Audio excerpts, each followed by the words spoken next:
Hello my dear lovely students, welcome to fluent English. আজকে আমরা জানবো আইএলটিএস এর লিসেনিং এর 3টা সাইলেন্ট কিলার যেটা তোমার মার্কগুলোকে পেছন থেকে টানবে।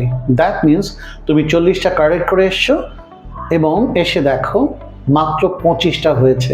সো সাইলেন্ট কিলারগুলো দেখে নিই। Number 1, spelling mistakes. Spelling mistake থাকলে ডেফিনেটলি তোমার মার্ক কাটা যাবে। Number 2, singular and plurals. Answer আছে কালার, তুমি লিখলে কালার্স, অথবা অ্যান্সার আছে কালার্স, তুমি লিখলে কালার। সো এই সিঙ্গুলার প্লুরাল ভুলের জন্য আমার মার্ক কাটবে। নাম্বার 3, সবসময় একটা ইনস্ট্রাকশন থাকে 1 words only, 2 words only or no more than 3 words। এই প্যাটার্নগুলোর ক্ষেত্রে অবশ্যই সাবধান থেকে 1 word, 2 word এবং 3 words-এর অ্যান্সারগুলো লিখতে হবে।